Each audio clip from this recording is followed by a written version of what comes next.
must be our goal and our guide.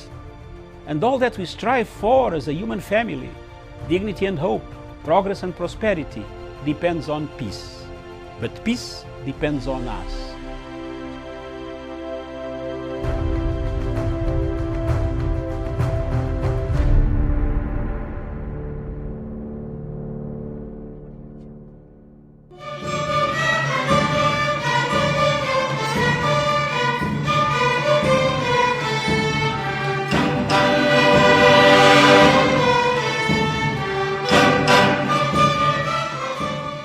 Launching the BBI Task Force report. Makofi.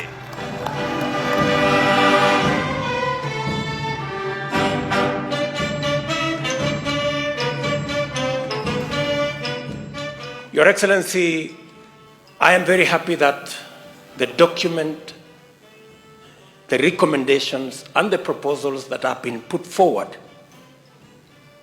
informs us on how to build institutions to get our politics away from personalities and ethnicities to institutions that will carry all of us irrespective of who we are, where we come from, the language we speak, or the political party we subscribe to. Kusema ya kwamba pesa mingi ije mashinani, tunaunga mkono. Ipelekwe mpaka ifike kama kuanzia 35% kuelekea juu. Hiyo pesa itumike kwa mambo ya maendeleo, not for consumption. Recurrent expenditure should not be above 30%. 70% should go for development. Ni kwa nini baada ya kila miaka mitano tunaenda miaka mitatu ya kazi, miaka ya 2 tunapoteza kwa sababu siasa imechacha? Tunataka tuulize wafanyabiashara wetu wenzetu, ni nini inawazuia? Ni nini tuwaweza kufanya ndio tuhakikishe ya kwamba biashara zenu hazisimami? We must have development plans that are 20 years plus if we are to resolve our problems, my brothers and sisters. Tunataka tuwapatie assurance ya kwamba wanaweza kupatia wananchi mikopo ya miaka 10, miaka 15, kwa sababu they have confidence ya kwamba Kenya will be stable and Kenya will always have leadership, whoever it is.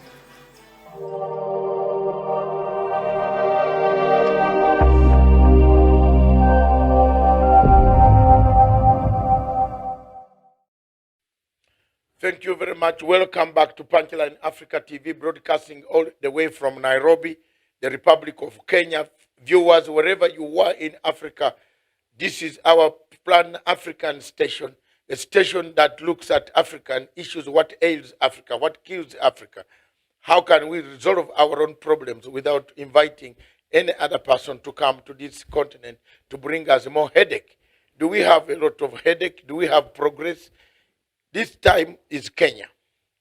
In Kenya, President Uhuru Kenyatta has brought what we call a transformational agenda, an agenda that is going to take shape, that can bring Kenya by 2022 to world-class economy, to world-class health people, a universal health care, to world-class food security, to world-class affordable housing, and to increasing jobs through manufacturing and construction of houses.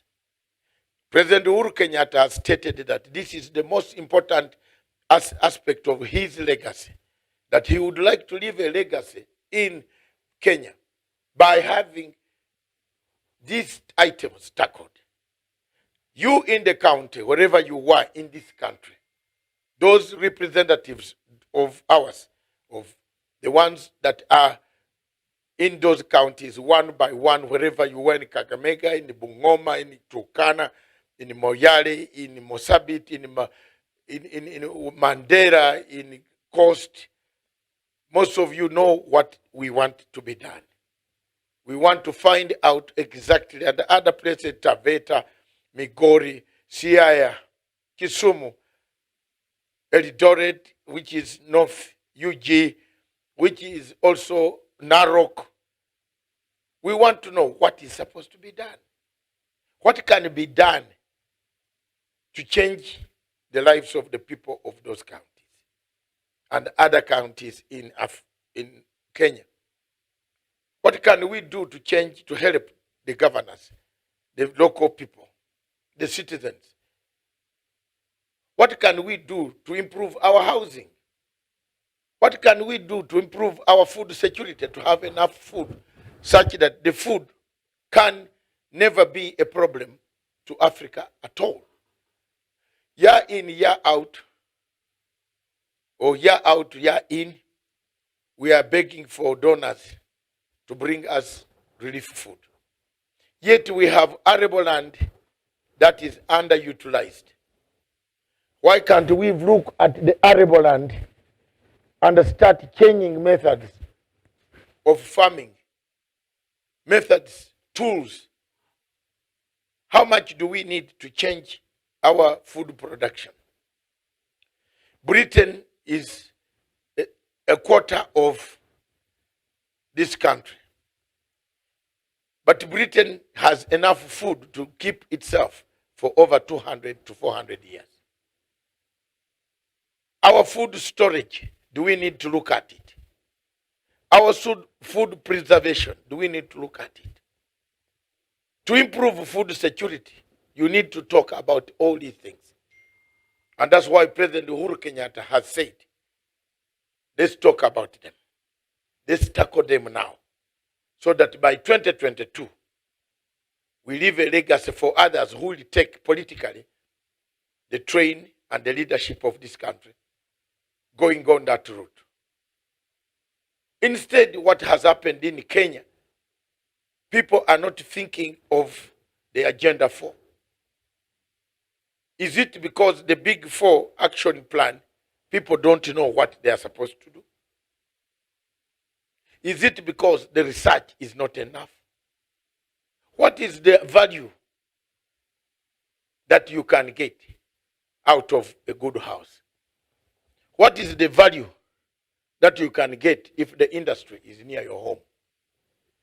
How many of us think of creating some small cottage industries, fishing, ponds, creating a simple pond and getting fish that will grow in the pond? How many of us can think of good health care? How can we change our health care system in Kenya? How can it be changed?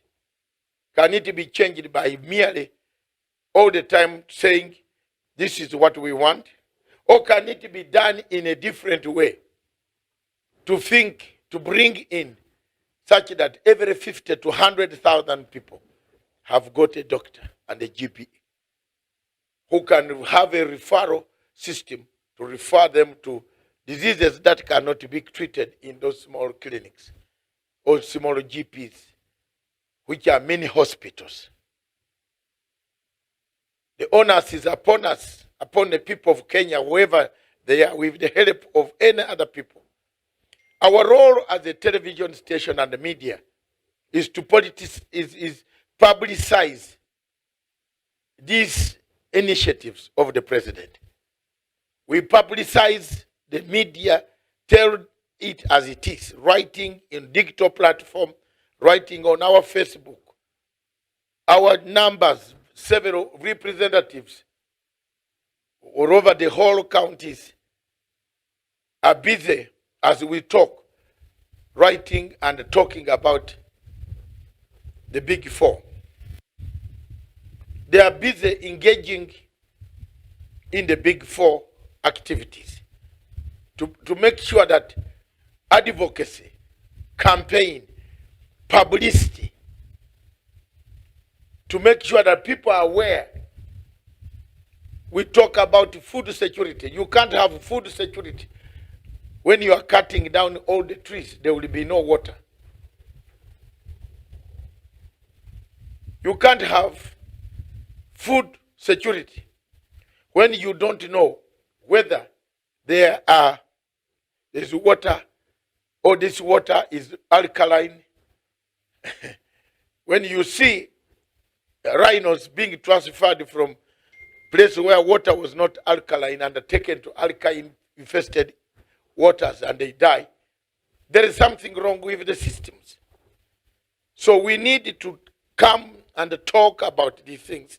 We need to engage the citizens for them to choose what is available and what they want in their counties.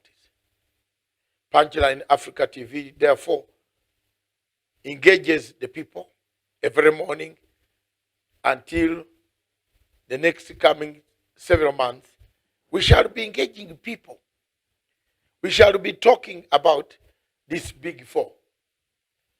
I now invite you to a clip that talks about the big four of the Jubilee administration. What can we do, and what can we do as citizens of Africa to help ourselves so that we don't get into a quagmire state that other countries find when they call for food, when they call for housing, when you see in South Africa, in Kenya, the slums mushrooming, Gorogocho, in Madare, in all these places. What can we do to elevate the lives of the people in those slum-affected areas? I invite you to the clip.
Viewers, good morning Africa, wherever you are.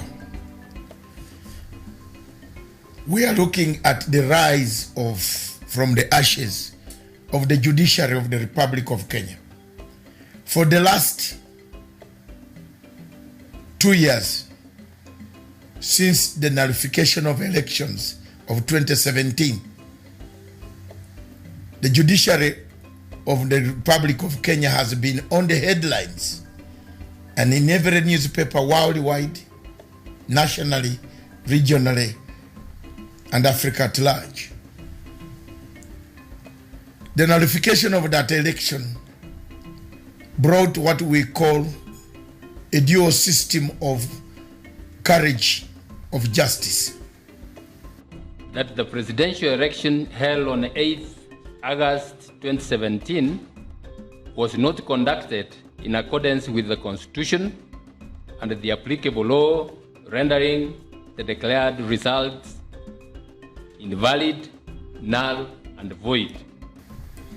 The justice that is demanded by civil society, international civil society, and the local civil societies, and the justice demanded by the interest of the nation. Given the two, which one do Kenyans want? Do they want the interest of the nation? In the interest of the nation, President Uhuru Muigai Kenyatta decided to go back to campaign in order to show the world that he was able, and he is able, and he was the winner. The campaigns took place, an election was reconducted. For the second time, Uhuru emerged the winner of that election. From then, the judiciary has never been a judiciary for the people of Kenya. It has been a judiciary commanded, supported, equipped logistically by either local NGOs or international NGOs that tell them on what to do, not to do. And above all, the situation of judicial officers themselves being activists. We have seen a number of judges acting like activists on the streets, making decisions that are not in the interest of the judiciary and not in the interest of the country at large. The release of terrorists or alleged terrorists from courts using the law, and then the terrorists return to kill many Kenyans, is one of the factors that has caught our eye.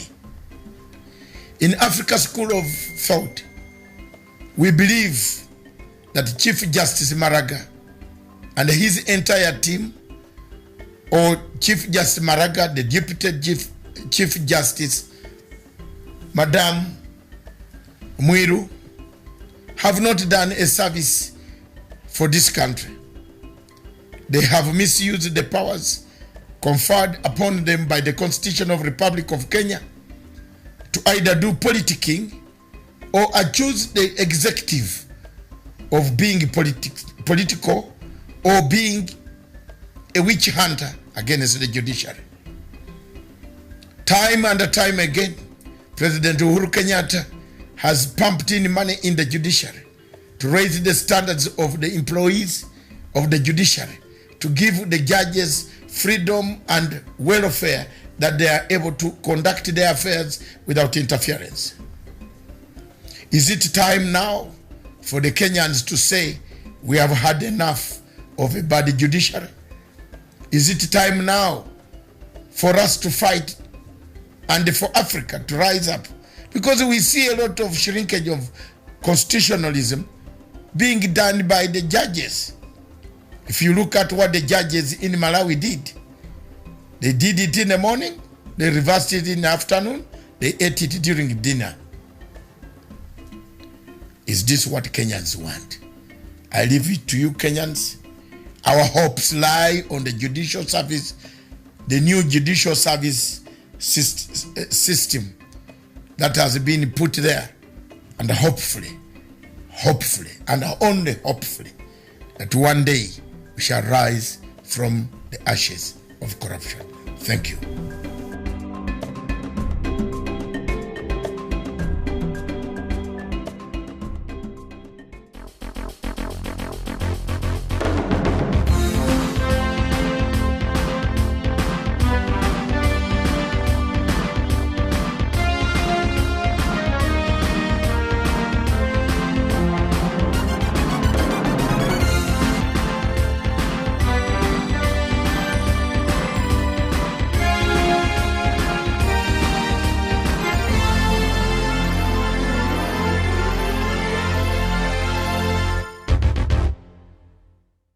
very good morning to you, and thank you so much for watching us wherever you joined us today. It could be an evening, it could be an afternoon for those in the United States. I think perhaps you're just getting into bed after the Super Bowl that happened on Sunday evening. Thank you so much. And for those in Australia, perhaps you just, it's an evening there. So we have a lot in store for you. This is Good Morning Africa show, coming to you all the way from Kenya's capital here in Nairobi, in conjunction with, South Cameroon Broadcasting Corporation.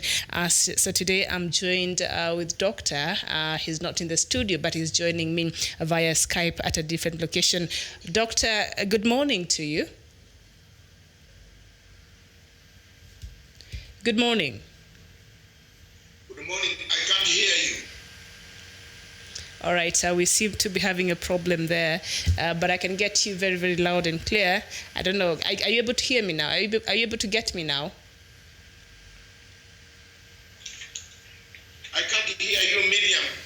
All right, so perhaps we'll take a very short break and let us just fix that technical hitch, and then we'll be right back. So please don't go too far, because we need to engage in a certain conversation of the things we have on the Kenyan headlines at the daily newspapers today, this morning, with Dr. Matsanga. So let's just fix that technical hitch, and then we shall be right back.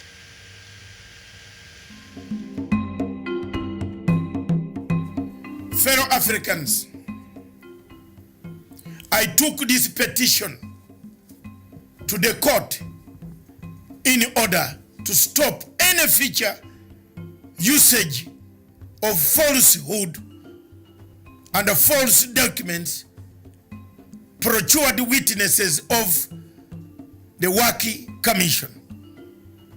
I took this petition to the court 4 years ago in order to make sure that the Chief Prosecutor of International Criminal Court does not use this evidence anytime in the future, whether tomorrow or 10 years to come, to refer to this evidence, because the evidence was fake. It is with this dismay and with this courage that I took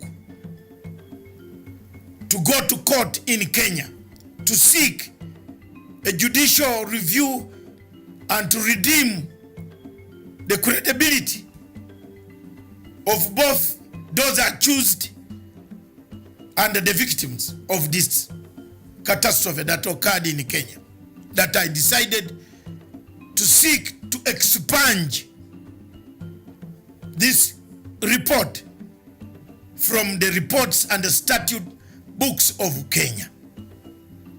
It is unfortunate that the three judges in Kenya, whom I will name now, Judge Kanyi Kimondo, Judge Aburil, and Judge Onyengo, all of them sat down and gave very silly, flimsy, prudish, sardonic ruling against our petition. I want to tell the Kenyans that I have done my best. I want to be on record that should this thing reappear again, don't call me. Should it reappear again, don't say I never told you. Should the Chief Prosecutor of the International Criminal Court use this fake evidence again against Kenyans, don't say I did not tell you. My role was to go and remove these obnoxious toxins from the books of the Republic of Kenya. I therefore want to tell the world that my torrid road, a long road that I've taken in search for this envelope, has ended in Kenya so far. But I want to announce that Kenya is not the only state party in international law. Kenya is not the only state party. I will in future, very soon, detail to you which other state party I'm going to seek this envelope to be expunged and to be made public to the people of the world. I want to thank you all. I want to tell you that a detailed document which is entitled My Long Road, Torrid Road to Work envelope will be found on www.panafricanforumltd.com. You can read it, you can dissect, you can see the days, the long road, what I took, what I did, referenced, well documented, and may God help you that at one time somebody in Kenya will stand up to say thank you very much.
You indeed told me that a jobless Kenyan is a desperate Kenyan.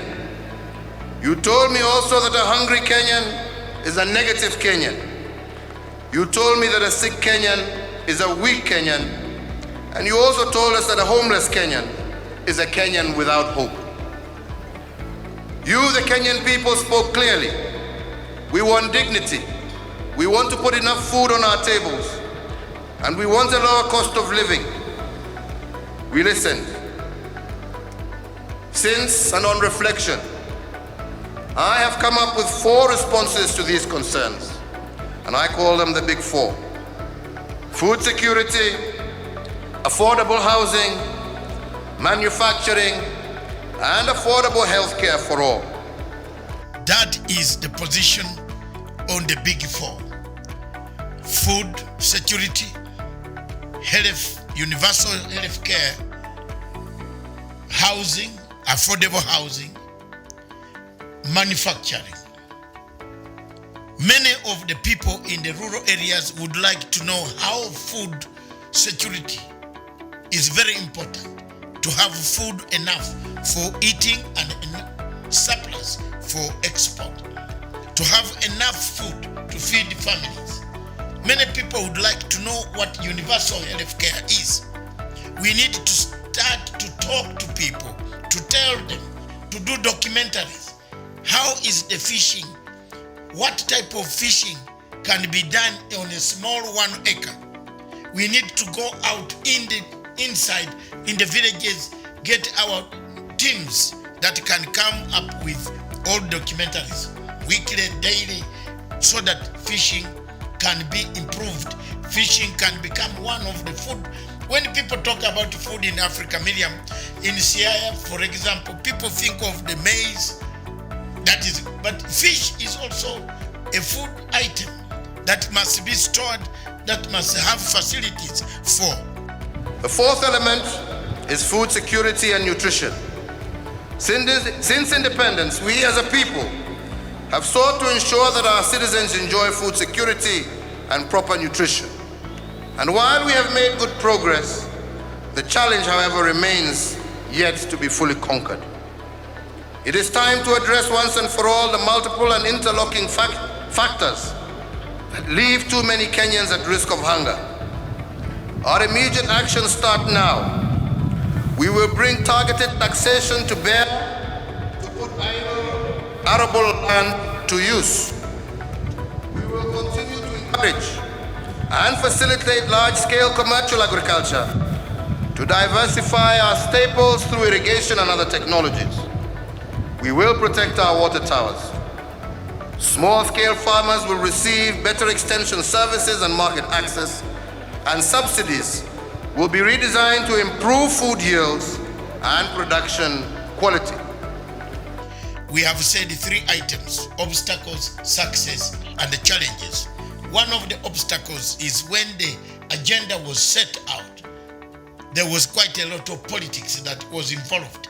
So time has come for us to remove politics from it and assure the people, the ordinary people, the ordinary mwananchi, citizen of Kenya, that if you have this, you can improve the food security. If you do this, you'll improve the healthcare system.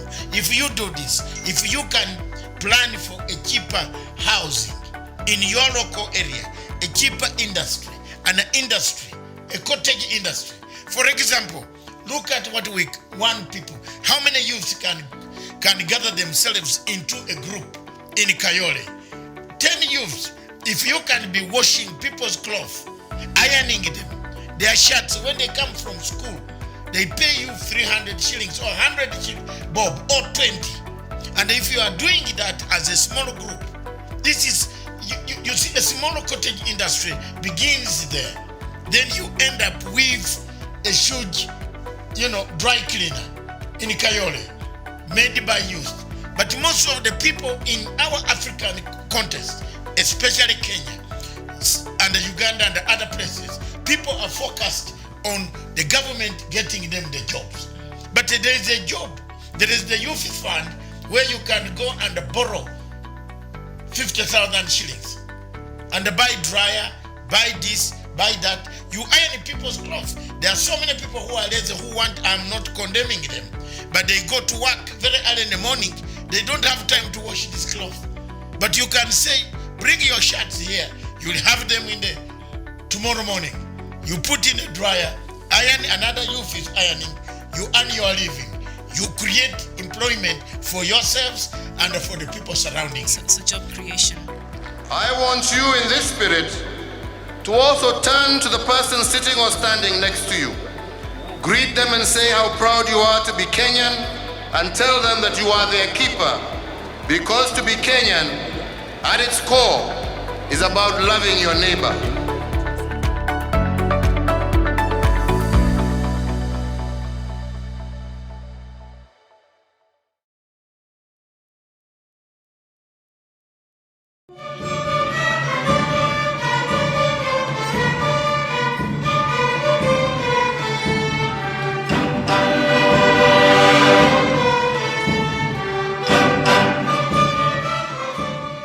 Launching the BBI Task Force report. Makofi.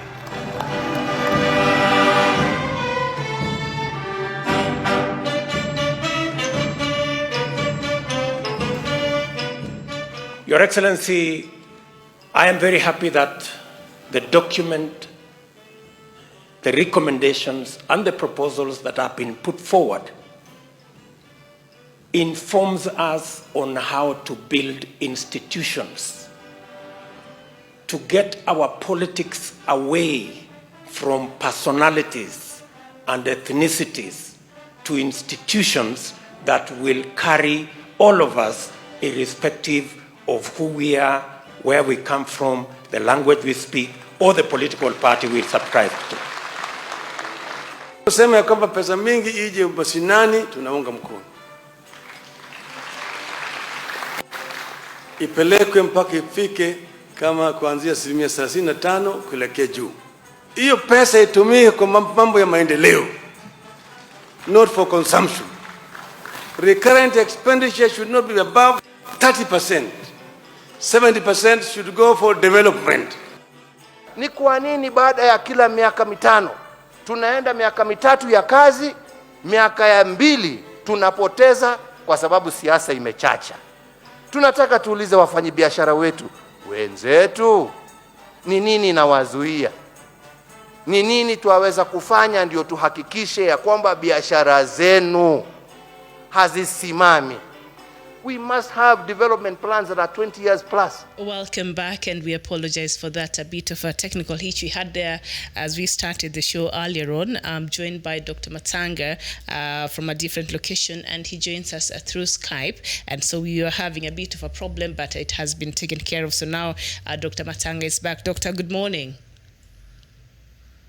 Good morning, Miriam. Good morning. All right, so a lot is happening today in the Kenya's, the newspapers this morning on the front pages, and I saw on the Star newspaper this morning, Duale says BBI has been hijacked by politicians. I don't know how you would respond to these sentiments by Mr. Duale. Has BBI been hijacked by politicians? Yes, thank you very much. Our viewers, wherever you are in Africa, thank you very much. In Kenya, thank you. I believe whatever we are doing today, we are doing it for Africa and for the people of Kenya. The question that we have put forward is towards the legacy of President Uhuru Muigai Kenyatta. We have stated and we continue to state categorically that BBI is not a political process. BBI is a healing process. BBI is seeking to heal the wounds that were there before, the wounds that have seen many people lose lives during the elections. So the question here, will BBI heal or divide Kenya? My answer, straight answer, is will heal and unite Kenya. BBI will unite the people of Kenya, bring them together. If they go by the principle of healing, but if they go by principle of political process, if they start political process, if they start doing the politics of BBI instead of doing the healing of BBI, we have a problem here. So I am saying immediately that the president takes part in this occasion, which will be in Meru, that His Excellency emphasize the healing part, which he has done. He has said he wants a healed, united Kenya, that nobody should ever die of an election anymore. Miriam, that is my position. That is the position of any conflict resolution expert in the world. Wherever you will be, you need a healing nation, a united nation, a nation that can bring about a conducive environment for investment, conducive environment for social contract with the people, conducive environment for employment, conducive environment for democracy, conducive environment for human rights. That is what Kenyans need. That is what they are supposed to have. Nobody will stop reggae. Nobody will stop this going on. It has to move. It has to work. It can't divide this country. This country is too big to be divided by simply 2 people or 3 people sitting, disrupting meetings. Meetings are being disrupted. If you want to go to this meeting, why don't you go early? Why don't you go early enough? Sit down, arrange with the people of protocol, and listen. Tell them you want 1 minute to talk. What is difficult there? Why are Kenyans not taking it seriously? When we saw Campo coming here in 2008, we all panicked. But now we are making panic buttons that can trigger mechanisms that take us to the same route. Why don't you go? If the other group of Moses Kuria, Murkomen, Ichungwa and others want to attend these meetings, why don't they go and arrange? Why don't they phone the governance? The people who have been put in charge that we want to be put on the list. It is mere protocol. You are all. Why are you making it difficult as if you came from planet Plateau? From Plateau of Venice or Mars? You are all Kenyans. Why don't you phone the governor and say, I want to be big. I am coming with a message. I am a leader of majority. Why don't I come and talk? I am taking this so that you can do the rest of this other work, other discussion on the matter, whether it will divide or not. But I'm laying out the groundwork, how people should operate. This is not a political process. This is not a name-calling process. This should be a process where Kenyans give their views.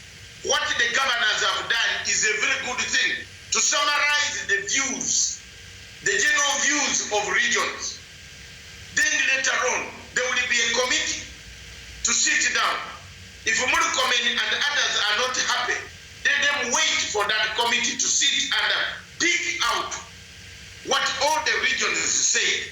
That is what they call a redemption approach, a redemption, healing, reconciliation, truth-telling, forgiveness. At this rate, we are not forgiving, but we are accelerating the degree of anger. The anger is already there. Why do you come late and demand to sit on the podium at the dais? Why don't you go earlier and sit at the dais and see whether people will throw you out? Hello? Why don't you go early? You're a leader of majority. You have government vehicle, government soldier, government guns escorting you. Why don't you go early? Your bodyguards will pass you through and you sit down. If you want to greet Honorable Raila Odinga or the other Kalonzo or people who are there, sit down and greet them. If they say you will speak, you speak. If they say you will not speak, just listen and take notes.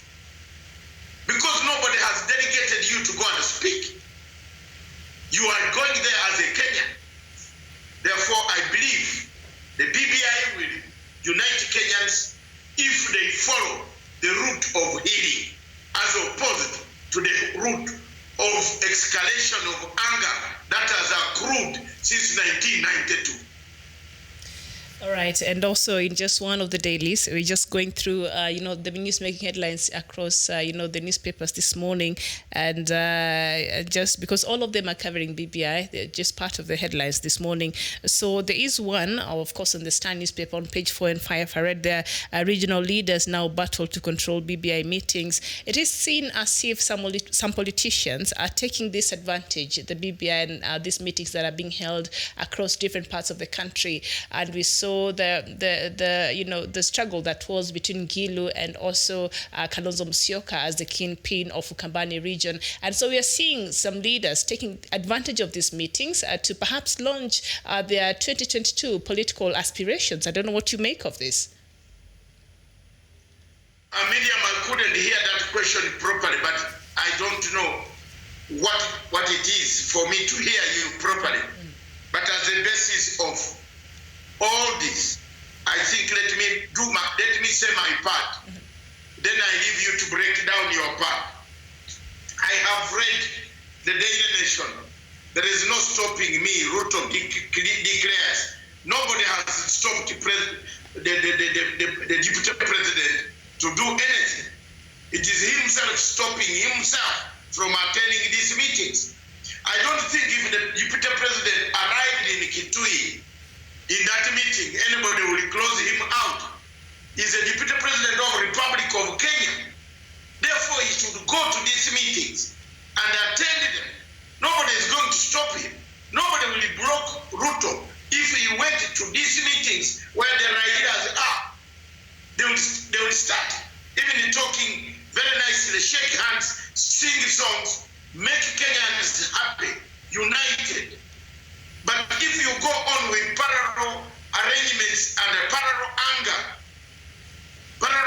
meant to disorganize the entire process, it doesn't pay at all. Regional leaders battle to control BBI campaigns. It is not, these are headlines, the untouchables, which they think, I don't know, I have not read inside what the untouchables are. And what do you mean by the untouchables? So we shall look at that story. But as I see from now, this is exactly what it looks like, that the BBI, His Excellency, the Deputy President, and his team can go to these BBI rallies at any time. They are welcome. He's the deputy president of the Republic of Kenya. Nobody is going to stop him from speaking. But you can't ambush. You cannot just ambush you can't just ambush the organizers, the protocol. In the middle, they are reading. You notice that these people always wait when these guys are reading their resolutions. Then they tell their bodyguards, now take us to the crowd. And then the entire thing is disorganized. There are people blaming Ngiru. Ngiru was the hostess of this meeting. He had the right to see the danger was coming because they were reading their resolutions. And here is a group of people coming in to disrupt, to pay attention. Attention-seeking people should be removed from this exercise. There is no problem. Anybody can join. This BBI will unite the people.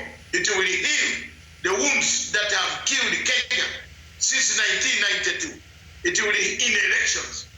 Another point that I want to touch before I give way for you and the studio so that you can take from wherever I am speaking from. The situation is manageable. Kenyans must look at what is it that makes them fight every 5 years. What makes Kenyans fight every 5 years is elections. Elections, elections, and elections. Let them concentrate on this. The final document that comes out will give solutions to the elections. Solutions. How can we have a peaceful election? Elections similar to that of South Africa. Elections similar to that of countries where elections are held and the people go to work the following day without the people running out of town because they are going to be killed by opponents who have lost or opponents who have won. Elections elsewhere in Africa is contentious. Elections everywhere. You can see in your African news, Miriam, everybody, the whole capital city of Lilongwe and Blantyre and Malawi, people are listening to the radio capital FM Malawi. The man is reading elections.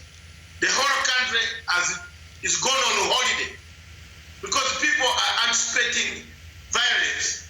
Why doesn't Kenya think of that? And the Kenyans start looking at what can be done in order to heal the wounds that have killed this country since 1992.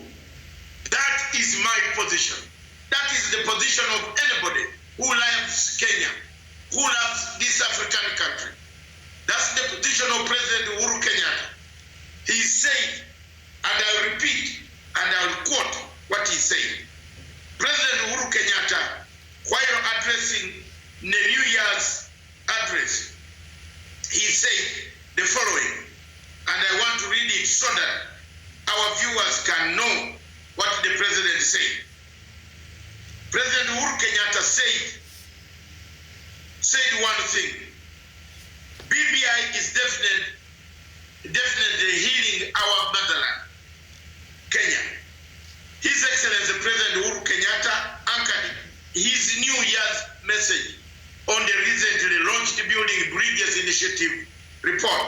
He said that in 2022, we build bridges of brotherhood among our peoples by weaving a strong fabric of patriotism and a nationhood. Patriotism and a nationhood. Patriotism and a nationhood. One soldier from Israel to die, the whole Israel will mourn. One British national to be killed, the entire Britain will mourn. Where is our nationalism in Africa? Where is it gone, Miriam? We've lost it. Where is the nationhood? Where is the nationhood? Somalia. We go to Twitter handle, Twitter and Facebook and insulted them, called them cowards. Where is the nationhood? Where is it? Where is it? Muniambie, wapi nationhood? You Kenyans themselves, the younger generation, insult their soldiers of KDF who are dying to pacify, to bring peace for this country. Where is the nationhood? Where is the patriotism gone? These are the things that the BBI is seeking to look at. These are the things that the BBI is wanting to finish. These are the things that the BBI wants to erase and bring back the nationhood, patriotism, and definitely you cannot gain that nationhood, patriotism without, and I repeat, without unity. If you don't have unity, you cannot have nationhood. If you don't have unity, you cannot have patriotism. I'm talking from a serious point of view, from the background of the conflicts my own country has been in. I've suffered a great deal as a result of the conflicts that Uganda went through. Therefore, I know how it hurts to be without or with a conflict amongst you. So my dear brothers in Kenya, I just want to ask you, and ask you candidly, I want to ask you that one of these days, put your differences aside. Let the deputy president go and attend these rallies where Raila Amolo Odinga is. There will be no chaos at all. All people who want to talk what they want to talk, all what the deputy president was talking in Kisii can be talked in Kitui. The president is going to Meru. The test time is Meru. Let the deputy president also go to Meru. Let him appear there and speak his mind about what he doesn't like about BBI. That is it. I am at my age of 65 years old, approaching this year. I will make 65 years on planet Earth. I don't want to create anything against anybody. It is the time for wisdom. It's the time for giving advice. It's the time for generating the younger generation so that they can come up and defend their countries, so that they can stand by Africa, so that they can stand by Kenya. That is my position. As you see, elections elsewhere in Africa is killing almost every African country. My dear sisters and brothers, take it from me. If you don't heal now, you will not be united tomorrow. Thank you. All right, thank you so much there, Dr. Matanga, joining us, via Skype there. I don't know if you can hear me because I still had a question that I wanted to ask there about, I saw a headline in one of the dailies this morning that says Tanga MPs in Mount Kenya told to keep off the unity, the President Uhuru's events in that region. And they're saying this goes against the call for the unity that the BBI is supposed to bring. But at the same time, these are the people who do not really believe that the BBI, in the BBI process or the BBI report itself. So I don't know how you make of this headline.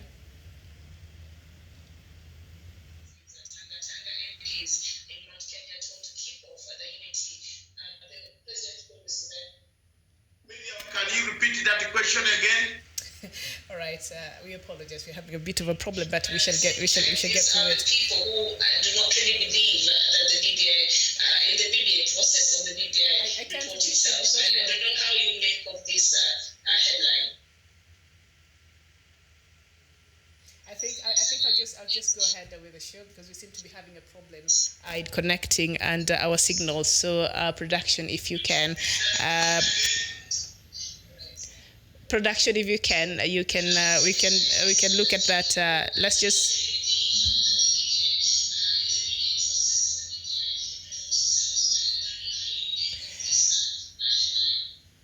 we seem to be having a problem there. So I'll just continue with the show, and then maybe when we're able to, we can connect with Dr. Mat. I am picking you.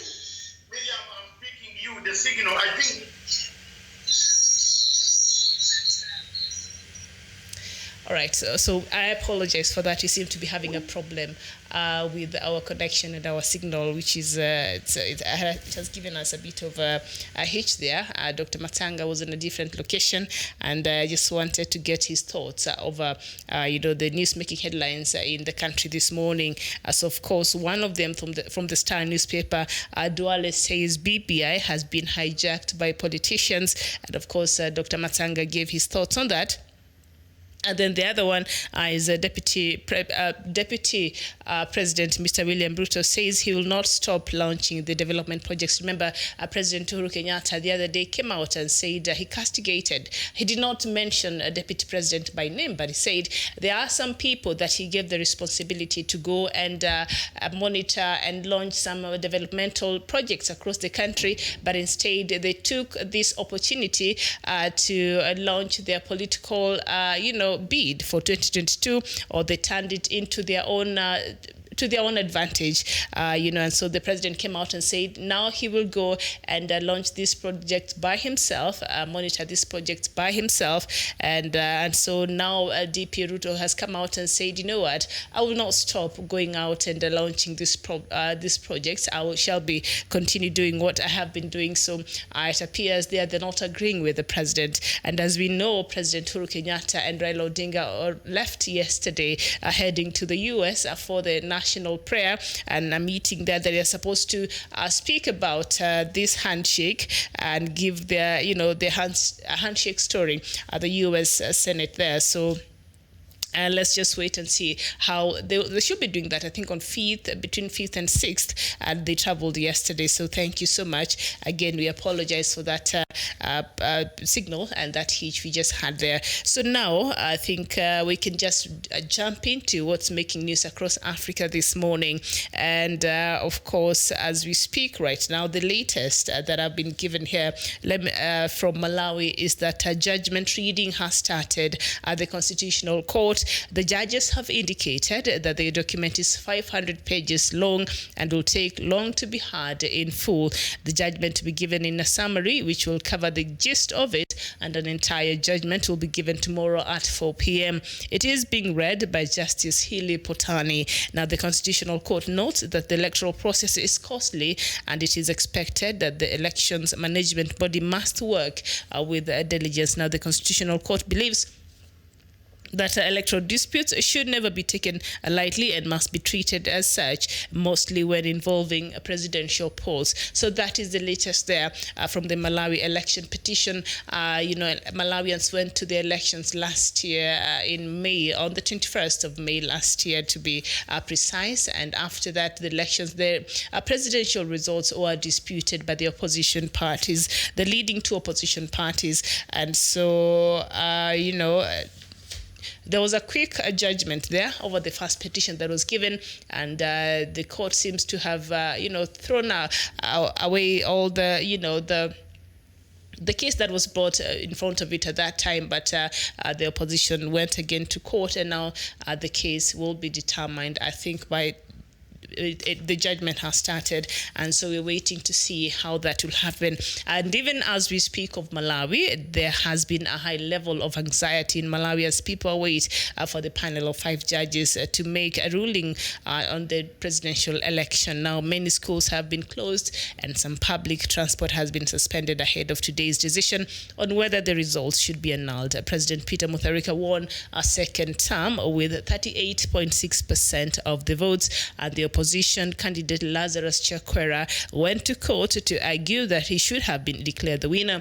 According to the official results, he won 35.4% of the votes as the flag bearer of the Malawi Congress Party.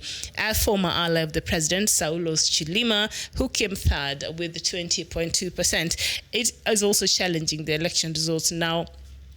He was the candidate for the United Transformation Movement. So as I said earlier, there two opposition parties have joined in this petition. The first one is the official opposition leader there in Malawi, Mr. Lazarus Chakwera, together with Saulos Chilima, who was until last year's elections the vice president for the country, working under Mr. Peter Mutharika. And we shall keep you posted with the latest from this, from this ruling there from the Malawian High Court. And we move to Burkina Faso, where as many as 20 civilians have been killed in an overnight attack in northwestern Burkina Faso. Unidentified heavily armed men on motorbikes carried out the attacks on a village in Bani municipality, north of the capital Ouagadougou, on Saturday night. AFP news agencies have reported the attack comes a week after 39 people were killed by militants attacked a market in Sildaji town. And still in Burkina Faso, and the authorities in Burkina Faso struggling to grapple with a growing wave of Islamist militant attacks that is affecting the region, are planning to give weapons to civilians. In January alone, at least 60 people were killed in 4 separate attacks in the north side of the country. Members of parliament unanimously voted in favor of arming civilians in a move they said will help combat armed groups. It is due to be signed into law. And the latest on the Sahel insecurity, and France has announced that it is sending an extra 600 troops to Africa's Sahel region, boosting the total number of French forces to 5,100. Most of them will be deployed to the border regions between Niger, Mali, and Burkina Faso, an area especially badly hit by jihadist attacks. But regional and international forces, plus armed drones and other forms of support, seem incapable of stemming the violence. Attacks by militants linked to Al-Qaeda and the Islamic State group have significantly increased in the past year, causing more than 500,000 people to flee their homes. And we go to Sudan, where the U.S. has invited the head of Sudan's governing body to Washington, the first such visit in more than 3 decades. Sudan said Lieutenant General Abdel Fattah al-Burhan would go to the U.S. soon to discuss ways of developing bilateral ties. He has been the head of Sudan's Sovereign Council since August under a transitional power-sharing deal that will see a civilian takeover in 2021 until elections in 2022. Relations between the U.S. and Sudan have improved since former President Omar al-Bashir was toppled last year. Sudan remains on the list of state sponsors of terrorism, but Washington has hinted that it might be removed from the blacklist soon.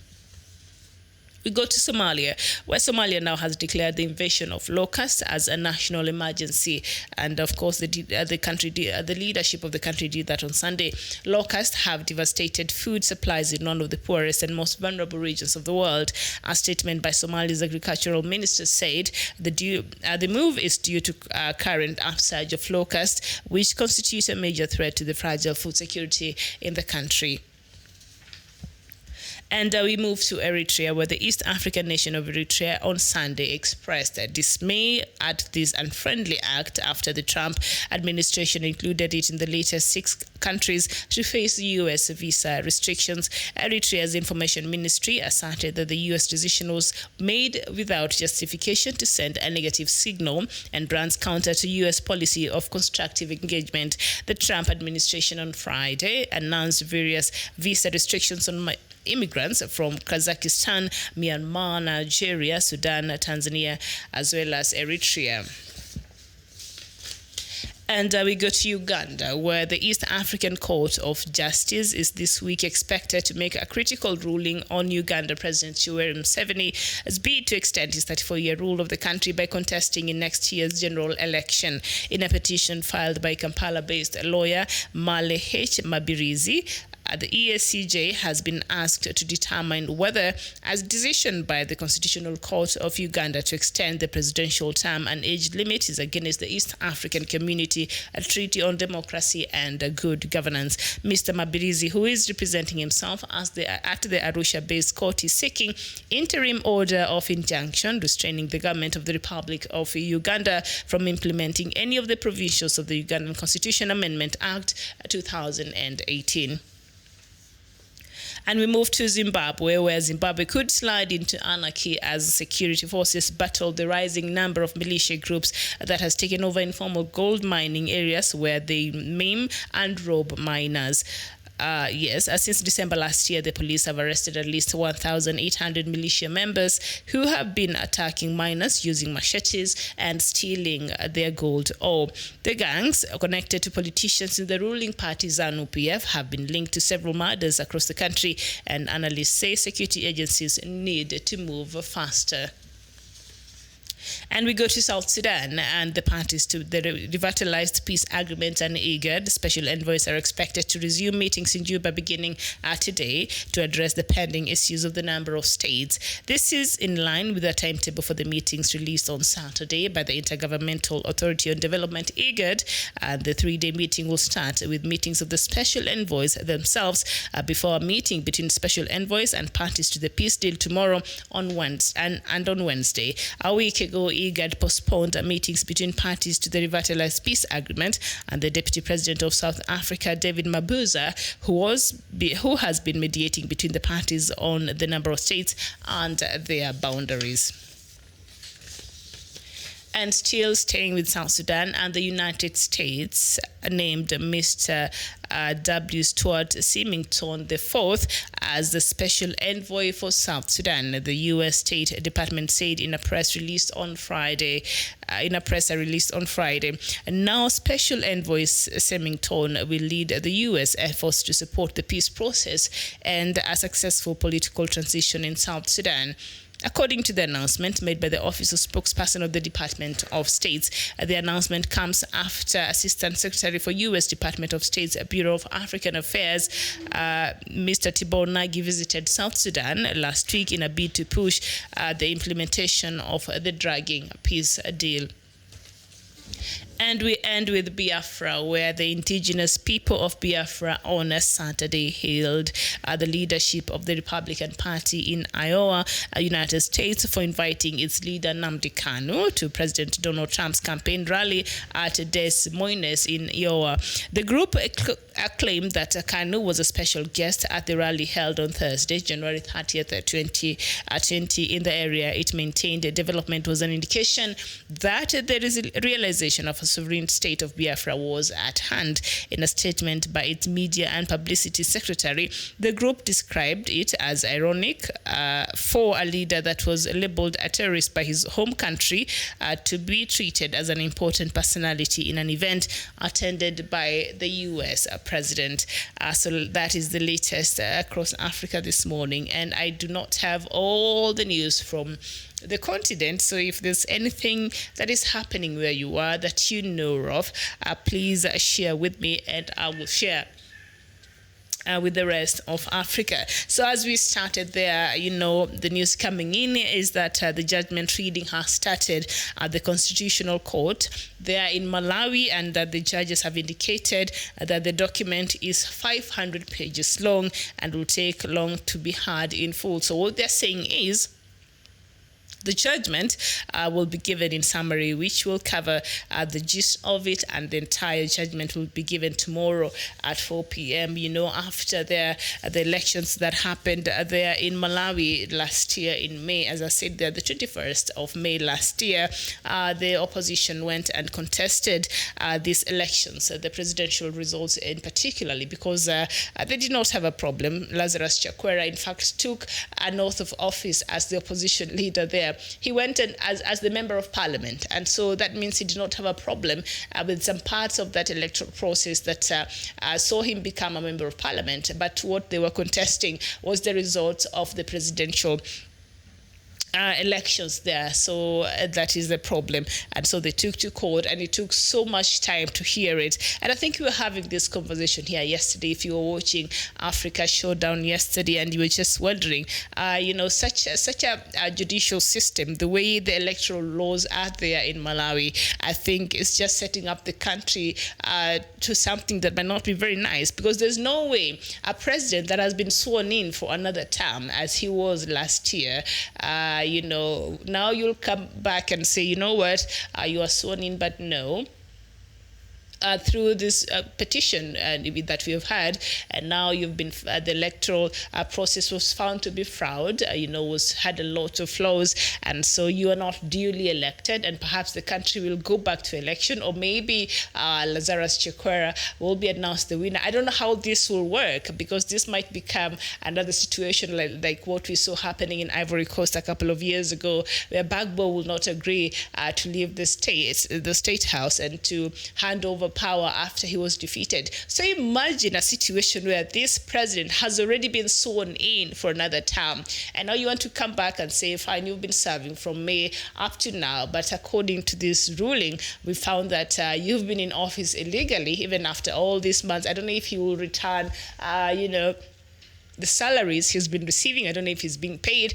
And the fact that they're able to swear in a president who still has a petition that over his head. I don't understand how this process works in Malawi. It is something that I've been trying to understand. And I'm thinking these are some of the things that they should change, because this will just set up the country for chaos. In Kenya, as I keep saying, making reference to that, we had a presidential petition that was made after the presidential results were made in 2017 in August, the first elections we had. So what happened is the Supreme Court of Kenya had to sit down and hear this. So according to our constitution, it must be heard within a certain period of time. So the president cannot even be sworn in until a certain period of time in case there's a petition, to contest his win.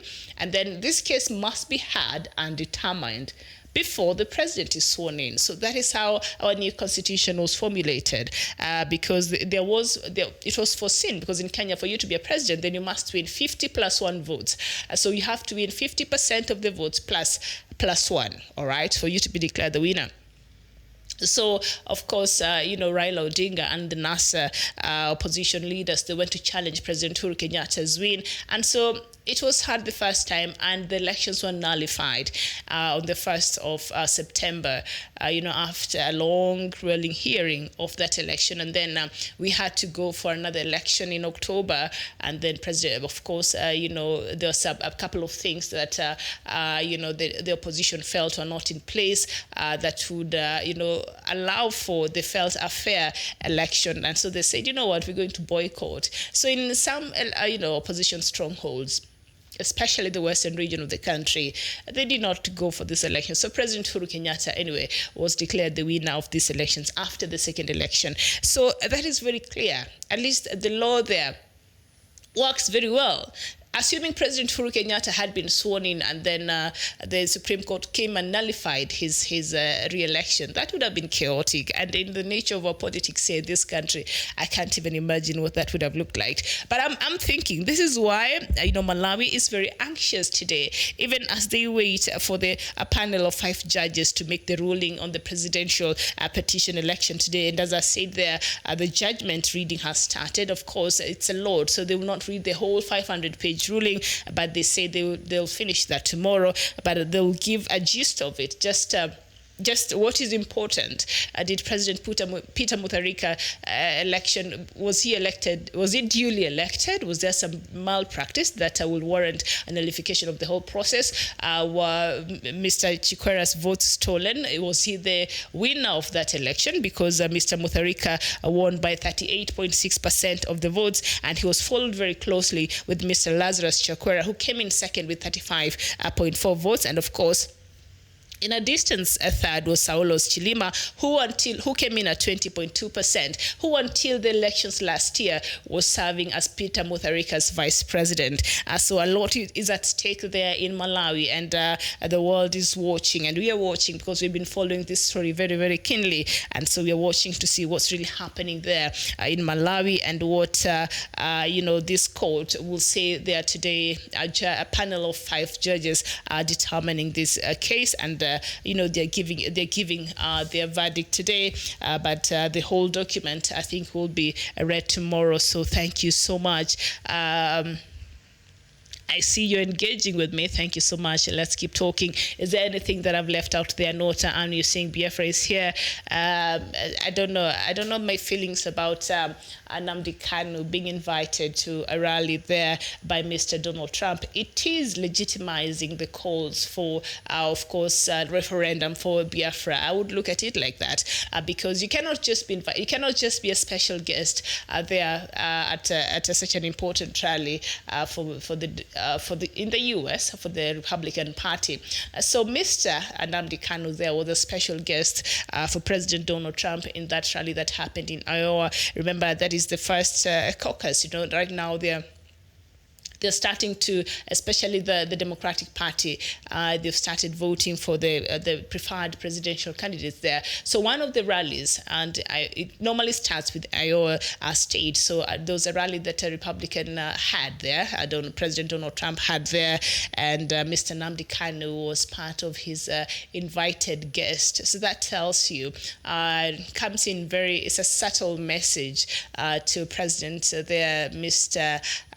Buhari, that we see what's happening in Nigeria, we listen and we're seeing information and the news that is coming there out of Biafra, and by them inviting him there, they're saying, you know what, we're perhaps watching what is happening there in Nigeria, and perhaps it is time that you allow these people to have a referendum and determine their own future moving forward. I don't know, that is just what the translation I get from that invite that President Trump made to Mr. Nnamdi Kanu, and we shall talk about it in a short while.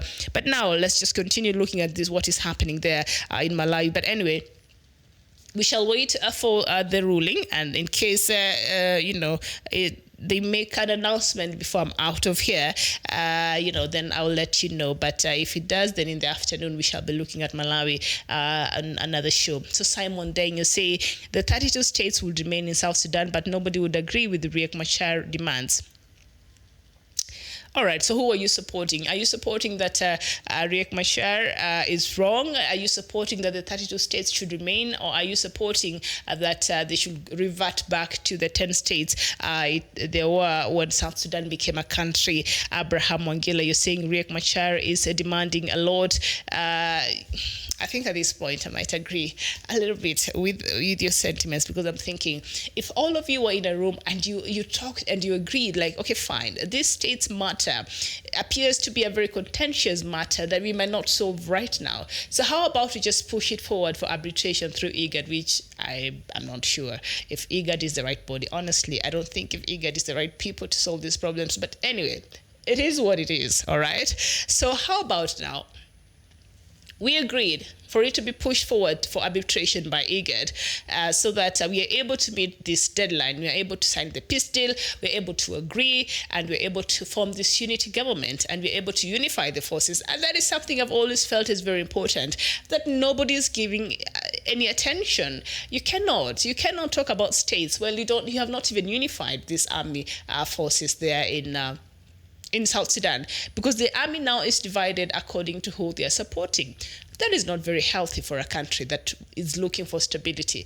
The army should always work for the good of the country and under the leadership that is there, without biasness, without partisan, for a country to be stable.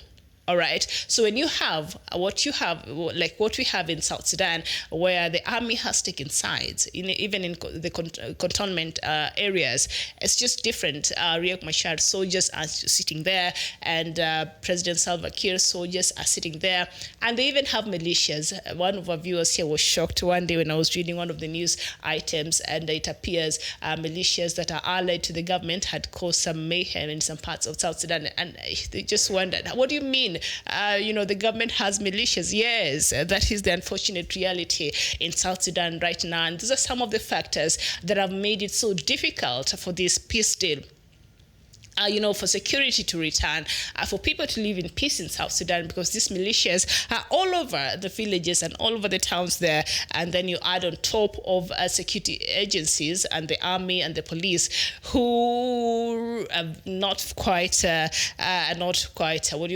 professionals in terms of what they should be doing. So that is just a mixture of insecurity and a lot of things that are not very, very good there there in South Sudan. So I see you guys are into this conversation. Keep talking, please. And Simon Deng, you're saying Riek Machar needs to look for asylum. Otherwise, we will not accept anything he says at this time. You know what? At this point, I think I agree with you. Because he was part of the people. His people. I don't know, he was in that meeting. And we saw them coming out in this press conference and agreeing to what the mediator that was led by, David Mabuza, the vice president of South Africa, they came out, and that is before he made this statement. This is something they had agreed behind the doors. And so he makes these statements, and then we are happy that they have agreed. And then a couple of days later, he decides, no. We think that by David Mabuza coming out and making these statements, he now seems to be dancing to the tune of the President Salva Kiir. And yet they were all in that room agreeing to this a number of states matter to be pushed for arbitration for later, for IGA to arbitrate this matter. So that really got me very confused. And I wondered, so now what is the problem? What is the problem now? Did you not agree? Were you not part of the meeting? Were you not represented fully? Did you not agree in this, the matter? And so I think at this point it's very difficult. And he is in Juba as we speak right now, and for a meeting that will go between today and tomorrow and Wednesday. And so, yeah. So let's just see, because they're in the last leg, and today being the 3rd, is it? Of the 3rd of February. We have 19 days to go. So they should stop playing with us. They should stop playing with the people of South Sudan. They should stop playing with the stakeholders that have really been supporting this peace process. And last week, Mr. Tibor Nagy, the U.S. Assistant Secretary for African Affairs, he has been very vocal in matters South Sudan. And he came out and said, you know what? The world is fed up. We've had enough of this thing by leaders of South Sudan. We're not doing it anymore. They better put the act together and they better sign this peace deal. We've had enough. He said we are fed up as the international community, and those were his words. We are fed up with the leadership of South Sudan. And also he added that they were fed up of doing something for the government that they should be doing for their own people in South Sudan. So it was time that South Sudan's leadership got its act together so that they clean their house, and so they're able to serve the people that expect them to be serving them. So very strong sentiments there. And even as maybe we just finish this South Sudan matter, then we can look at Biafra and other matters in Burkina Faso. Here, members of parliament voted to arm civilians. I know the insecurity is such a huge deal in Burkina Faso. Just the other day, 20 civilians died. Just a few days ago, 34 others died. And the other day, 39 people died. Like, people are dying due to Boko Haram and other militant activities there in Burkina Faso. But arming the civilians, I don't think is the answer to this. Do they not see what is happening in South Sudan? Did they not see what happened in Libya when civilians were armed? I don't know if this will help with insecurity, to perpetuate more insecurity, or this will help in curbing the insecurity. I don't know what members of parliament there in Burkina Faso were thinking in voting to arm civilians who have not gone through a military training. We'll talk about that. So let's just finish up with this South Sudan matters. I don't know. Africa sometimes, our leadership, I don't know if you support this. Is it really safe to arm civilians, to give them guns to fight Boko Haram? I just don't know. And so Simon Deng also adding that Riek Machar did not defect for a number of states in South. Lobolo Hiti Onyo Majileikwa. Oh my goodness. Yes, I've read this name before. Thank you so much. But your name is too long, so I'll just call you Lobolo, all right? And you're saying, please, the radio of power distribution in the unity government is based on the number of states, and hence no unity government can be formed until the number of states are determined. 32 states was a political decision by decree and also requires another decree. All right, thank you. So President Salva Kiir can make another decree But he has refused because he's the one who's sticking to 32 states. And I don't understand. But thank you so much for your sentiments this morning. And Simon Daniel saying the government of South Sudan should give Riek Machar conditions to compensate the people whom he killed when in war. Well, that's a very, okay. Yeah, that will be part of the healing process in South Sudan because you can't just sign that peace deal and form a unity government. There has to be some level of responsibility and accountability from both sides, from President Salva Kiir's side and from Riek Machar's side, from Mr. Thomas Cirillo, whose armies are killing, some parts. There have been reports, and Mr. Malong, all these parties, they've really, contributed to what South Sudan is today. So all of them must take responsibility. And of course, the bigger responsibility lies with President Salva Kiir and Riek Machar. They are the key stakeholders in this, and now the rest. But accountability and responsibility is very, very important. Should South Sudan realize, a peaceful transition there, and what do you call it?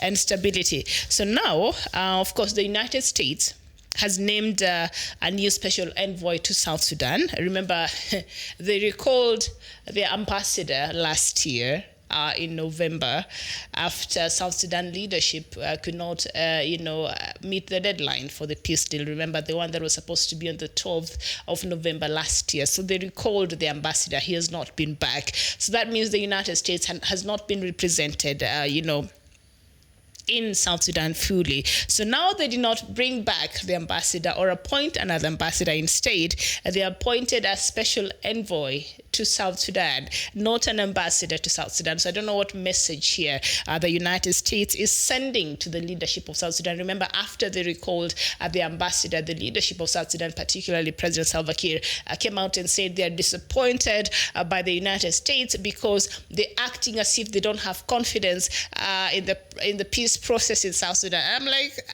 I don't even have confidence in the peace process in South Sudan, leave alone that. I sit here and I'm cautiously optimistic because judging from the past, you have disappointed time and time again. Judging from your acts from the past, the leadership of South Sudan, you have proved that you lack the will to bring stability and peace in your country. That is it's just my personal opinion and observation. So judging from the past, it is difficult, to place a bet on you, whether you're going to do it or not. I mean, so you cannot. So South Sudan there was very mad, when United States took out its ambassador from the country, and they said, "Come on now, you should have just a little bit faith in us," and because we are really trying. So now United States did not bring another ambassador or did not return the ambassador. Instead, they appointed a special envoy for South Sudan. And of course, this person, they released that statement on Friday. And the special envoy will lead U.S. efforts to support the peace process and a successful political transition in South Sudan. Now, that is according to the announcement made by the Office of the Spokesperson of the Department of State. Now, this is very interesting. The announcement comes after Assistant Secretary of U.S. Department of State's Bureau of African Affairs, Mr. Tibor Nagy, visited South Sudan last week in a bid to push the implementation of the dragging peace deal. And when Tibor Nagy was in the South Sudan last week, that is when he said, "You know what, we are fed up. We've had enough. We're not doing this anymore, and we will not continue to support people who are not willing to take the reins and want what we want for them. They must want it as bad as we do." But so that was it. And all right, Chukoma Nubia, you're saying Nigerian government is wicked. Nnamdi Kanu is right in demanding for freedom for his peoples in Biafra. And Omora Ude, you're saying Biafra is calm. Biafra has come. Good morning. It is good afternoon here, but good morning too where you're watching us. Of course, the show is good morning. And the reason why we started at 11 a.m. is because Kenyan time is because normally that is the time we are picked, which is 10 a.m. From South Cameroon Broadcasting System. system. So don't worry, me saying here good morning, and yet it's a few minutes past midday here in Nairobi.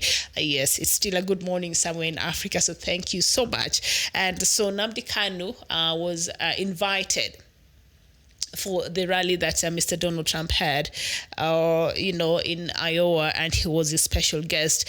And this has been praised so much by the Biafran leadership. So I don't know, was this a good move? Was this a good move? So no, the rally, yes, of course.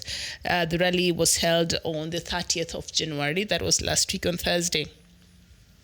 And Nnamdi Kanu was part of the invited guest by President Donald Trump there. So he was there and he was one of his guests. And I don't know if you can read that message. Just what was the message that President Donald Trump and the United States was sending to President Muhammadu Buhari? And what was the message? They're recognizing Biafra. Basically, if they weren't, then they would not have had him there. So that is just what I'm making of this, event that Mr. Nnamdi Kanu attended there.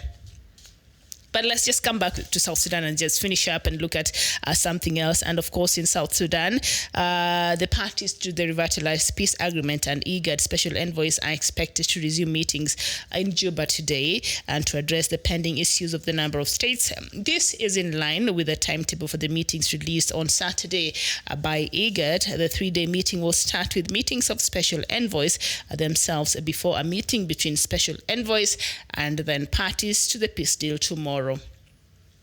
The special envoys will meet today, and then the special envoys will meet with the other parties of the peace deal tomorrow and on Wednesday. Now, a week ago, IGAD postponed meetings between parties to the revitalized peace agreement, and the Deputy President of South Africa, David Mabuza, who has been mediating between the parties on the number of states and the boundaries, they agreed on something there, and then it was not really, part of Mr. Machar's side came out and said, no, we don't agree with those resolutions there. So let's just look at something else that is happening. So this matter of Burkina Faso, before we get into Zimbabwe and Uganda, and we'll go back to Biafra some other time. This matter of Burkina Faso parliament voting to arm civilians, I don't understand. And judging from what is happening, from what has happened across the world, judging from the events that followed after the toppling of President, Gaddafi in Libya, judging from what has been happening in countries where we've seen armed civilians, that has really increased the civil wars in different countries. And then Burkina Faso Parliament votes to arm the citizens there in Burkina Faso. I do not understand. Are they trying to create more insecurity? Are they trying to solve the insecurity that has really ridden that country? The authorities in Burkina Faso struggling to grapple with a growing wave of Islamist militant attacks that is affecting the region are planning to give weapons to civilians. In January alone, at least 60 people were killed in 4 separate attacks in the north side of the country. Now, members of parliament recently unanimously voted in favor of arming civilians in a move they said will help combat armed groups, and it is due to be signed into law. Now, this is the requirement for you to be given a gun. Now, listen to this. You tell me if they're not setting a country up for some serious insecurity. Now, any national aged 18 and above who has a spirit of sacrifice, that sounds like jihadist call or something like that, because a spirit of sacrifice, you got to sacrifice yourself. So if you want to go and you're in Burkina Faso and you want to go and fight for your country, the bare minimum is you should be at least 18 years and above, and you have the spirit of sacrifice within you, and that you'll be considered for recruitment. and there is no maximum age. But the recruits cannot be part of any political group or party. Come on now. The attacks by militants linked to Al-Qaeda and the Islamic State group has significantly increased in the past year, causing more than 500,000 people to flee their homes. Now, critics, of course, have questioned whether the new measure will make people safer, but the government insists that the armed volunteers are necessary to stem the spread of violence. I don't understand. I don't know who are these voting for such ridiculous laws. And I understand insecurity is such a huge deal there in Burkina Faso. Just before this story, there's another story from Burkina Faso also where civilians last night died, about 20 of them that were attacked. And they've been dying and attacks have been happening, and especially in a village called Bani municipality that is just a few kilometers from the capital Ouagadougou. So some serious deaths have been reported. There are innocent people dying from attacks by Islamist militants and especially the Boko Haram. But arming the citizens, is it the solution? Is Burkina Faso setting up itself to a series of insecurity? Because who knows? You're taking an 18-year-old, and I can see there the minimum, what is required for you to be given a gun is, I mean, anybody can meet these requirements. I'll just come there and say, no, I'm not affiliated to Boko Haram. I'm not affiliated to any militant group. So yeah, give me a gun. Plus I'm 18 years old, and deep inside me, I have the spirit of sacrifice, because that's what they're wanting. And then before you know it, you're increasing more arms to Boko Haram and to other groups, and other militias will start mushrooming within the communities. I think this is not a very good move. This will increase the insecurity, and we shall look at this, the state of security in Burkina Faso, maybe 6 months from now, and see what this will lead to.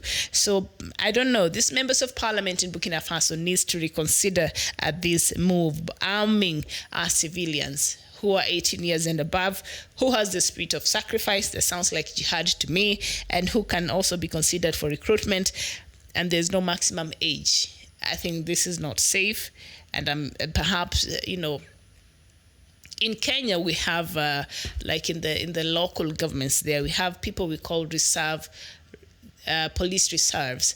So a few people who have been, especially in some communities, interior and the warring communities, so we have like police reserves who act under the chiefs and the leadership, the local leadership. So a few of them are armed, but the government knows them. A few, very few, but the government, the chief of the place, the village elders, not just anybody, not just an 18-year-old being given a gun loaded with bullets, who can easily be persuaded by the people they're supposed to be fighting and be recruited, and now he has a gun, so he will join that. You cannot do that. They're setting this country up for a serious insecurity. I tell you, we shall come back here 6 months from now, in July, is it? Thereabout. And we will be looking at the state of security in Burkina Faso. And if they go ahead and offer these guns to these people who are not qualified, who are not trained, who will be trigger happy, they're young, they're excited, because as long as you're 18 years and above, then you qualify. This is not a very smart move there, Parliament of Burkina Faso, and that you sat there and debated this and passed this law. This is not a good law for the country. This will not help in solving the insecurity. Instead, you'll be creating more militia groups, you'll be creating more insurgency, you'll be creating more deaths, and you'll be creating other problems that I don't think you'll be able to grapple with. Just look at Libya. Just look at Libya, very good example. What has led to the state of insecurity that we experience today in Libya is because the NATO, and the US, the NATO is part of NATO. What do? They came and they armed the civilians. So every household almost had a gun. So now look at that. Nobody could account for the guns that were in the hands of the civilians. Nobody could account for anything. And before you know it, one of the most thriving, flourishing countries in Africa was reduced to a banana republic. What is happening in Libya? So, Burkina Faso, this is not what you want. I know it's difficult. I know You're trying to find avenues and solutions to the insecurity that has seen a lot of innocent lives there being lost. But this is not the way to go. This is not a solution, not a good solution at all. Can you reconsider? And it has not been signed into law. I don't know, the president of Burkina Faso, please send this bill back and let them look at it. Let them consider. Perhaps a few people could be chosen. And I think the training or the induction, I think takes about 14 days, and then now you qualify. Now you can go fight Boko Haram. Battle-hardened people who have given up their life for death. And now you have to recruit some of your young people who are supposed to be going to school, and you're telling them if you have the spirit of sacrifice within you, you can come. What? Are they signing their death certificates before they even join? Because if that is the requirement for you to be given a gun, the spirit of sacrifice, that means what? You should not be afraid of death. You should not be able to give up. You should not be afraid of giving up your life for the sake of what? The country?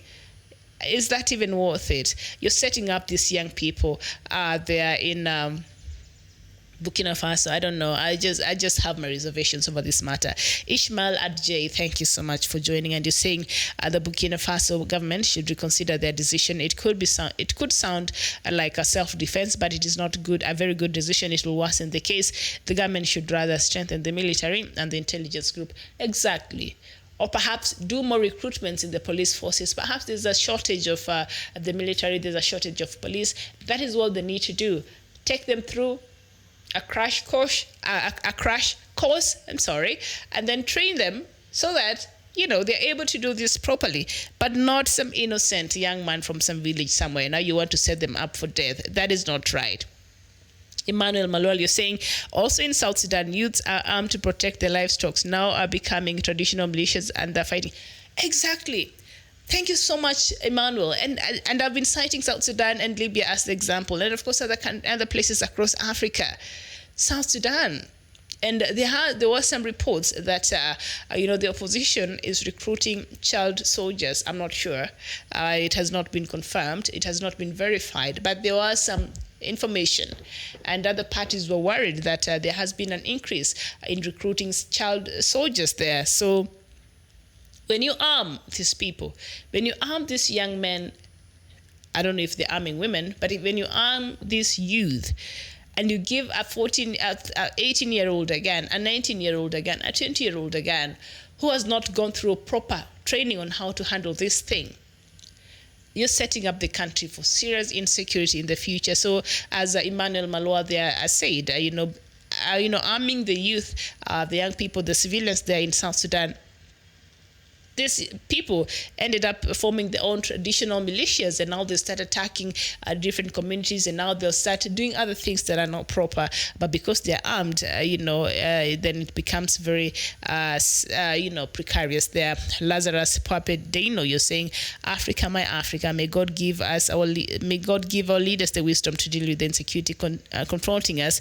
Well done. Thank you so much. Thank you so much, Lazarus, and thank you for watching this morning. So, as I said there, the judgment reading has started in regards to the Malawi election petition. We said yesterday we were supposed to air it live here, but you're having a problem in getting one of the links there. So remember, Malawi went to its election last year, the 21st of May, and the opposition went and challenged the presidential results. And so the president was sworn in as the president.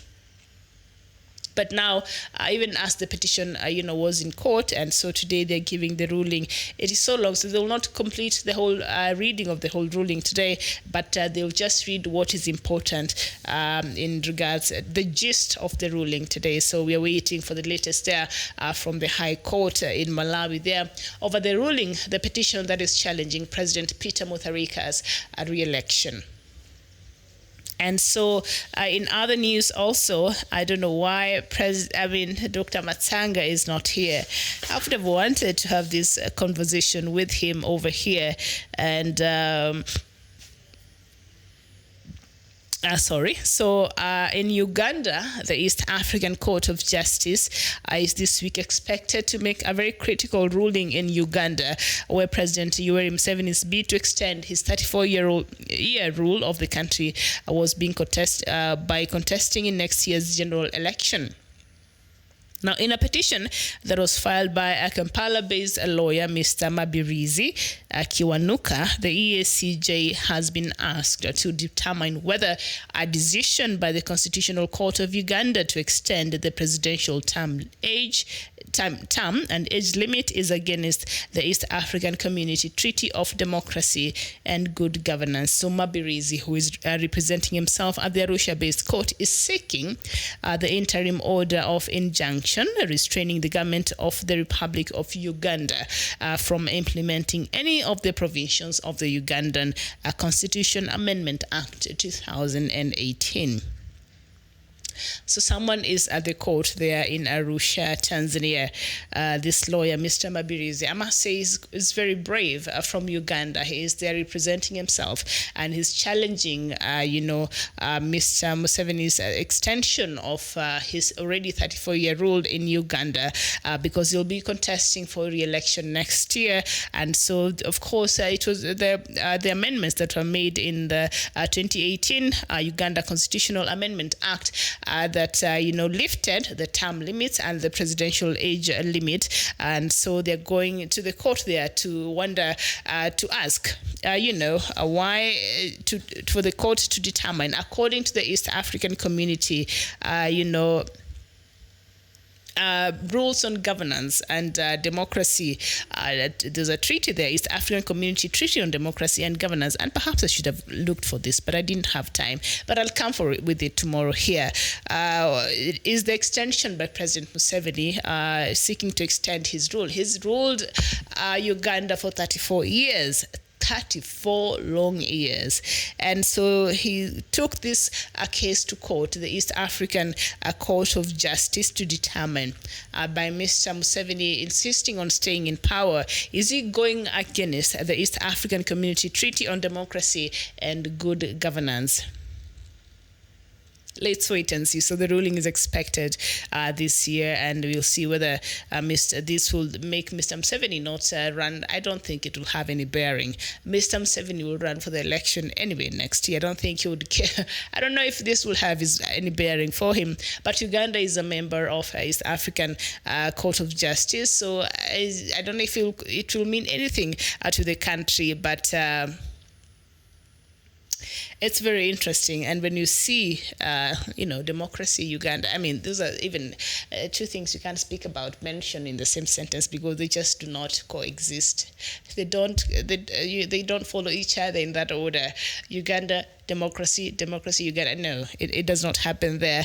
So you've seen, of course, other people coming out. And yesterday you were having nearly a similar conversation about the ruling that was made in 2016 after Mr. Mbambazi, Amama Mbambazi, went to court to challenge, the elections. And the Supreme Court in Uganda made a few recommendations in what they're saying could have been implemented before the next election in 2021.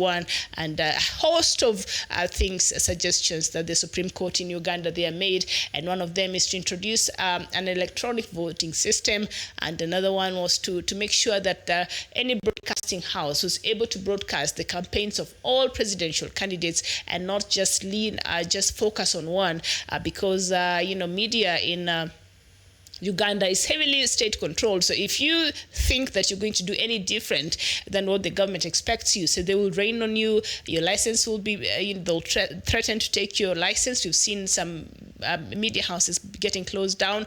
So they normally are in favor of, the president. So the Supreme Court said, no, the media house should not be seen as just focusing on one side. It should focus on everybody. So these are just some of the things that the Supreme Court, said that should be done. And also, I didn't come with the list. I wish I had come with the list while we were talking about this a list of what Supreme Court suggested. And then last year, in July, what the Attorney General in Uganda brought into Parliament as some changes in regards to what the Supreme Court had suggested in 2016 was ridiculous and had nothing to do with what the Supreme Court had suggested in terms of making sure that the next elections will have a level playing field and some reforms in terms of electoral reforms that the Supreme Court of Uganda had asked for. So this is what the Uganda, I hope I can remember at least two of them that the Attorney General brought to Parliament and was passed as a bill, I guess. One was that for the police to be allowed to vote a few days before elections, so that on election day, they'll be able to go to man the polling stations without problems. First of all, in Kenya, the police and the army do not vote. They don't vote, all right? They do not vote. So by them suggesting that the police should vote before the elections, then of course that there has been some allegations of stuffing of voting boxes. So how are you not sure that the voting boxes, the ballot boxes, will not be stuffed by ballot papers, by the votes? Because you'll come in and you'll be told, no, this is what is inside here. The police are the ones who have voted, and the army, and I don't know who else. So you can't complain that the box has some ballots in them because the police voted. So, and then also something else also very ridiculous is they're saying like the parties there cannot come together. You see the way Bobby Wine and the long-suffering opposition leader, Mr. Besigye, came together last year and they said they'll work together. So I don't know. After that, they've not come out and told us how they're going to work together, but maybe they will this year. So they did not say that. So one of the laws that the AG proposed is that they should not be a working together, like a coalition of parties coming together. Every party should be by itself. Okay, and also they were saying that any party cannot be associated with NGOs or cannot get any funding from NGOs or other. They call them some name I'm forgetting. So those, had nothing to do with what the Supreme Court had asked the Ugandan government to do in terms of electoral reforms. Mr. Museveni and his people just came out with completely different rules and laws that are geared towards, continuing to target the opposition. Because if you read that, if you're going to have the police vote before the elections, who do you think they're going to vote for?